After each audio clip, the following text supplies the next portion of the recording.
Երբ որ Պողոս առաքյալը Երուսաղեմ եկավ, նա մեզ համեստության, հեզության ու խոնարհության մի լավ օրինակ ցույց տվեց։ Սա շատ կարևոր է, որովհետև մեր Տեր Հիսուս Քրիստոսը ինքը մեզ սովորեցնում է լինել համեստ, լինել հեզ ու խոնարհ եւ այդպես սովորել իրենից։ Ուրեմն Հակոբոս առաքյալը Պողոս առաքյալին Երուսաղեմում ասեց, որ հрьяաները այստեղ դժգոհ են քեզանից, բայց այստեղ 4 հոգի մարդ կան, ովքեր ուխտ են արել, դու էլ իրենց հետ տուղ տարա, որպեսզի հрьяաները տեսնեն, որ դու հրեական օրենքին դեմ չես սովորեցնում։ Պողոս առաքյալը համեստորեն ինքն էլ առաքյալ լինելով դա արեց, բայց երբ հрьяաները իրեն տաճարում տեսան, նորից բռնկվեցին եւ ուզում էին Պողոսի հետ հաշվեհարդար տեսնել։ Հռոմեական բանակը, հռոմեական զինվորները Պողոսին ազատեցին հաշվեհարդարից եւ տարան զորանոց։ Հռոմեական հազարապետը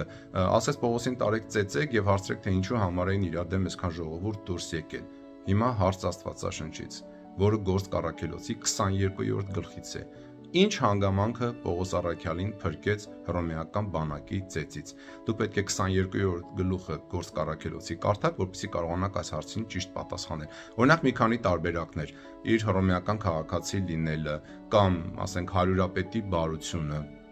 կամ իր առաքյալ լինելու հանգամանքը։ Ինչ հանգամանք Պողոս առաքյալին փրկեց հռոմեական ծեծից։ Պատասխանը գտնվում է Գործք առաքելոցի 22-րդ գլխում։ Սիրելի բարեկամներ, միացեք Աստվածաշունչն ամեն օր Telegram-յան էջին հազարավոր հայ մարդկանց հետ ամեն օր Աստվածաշունչ միասին կարդալու եւ սովորելու համար։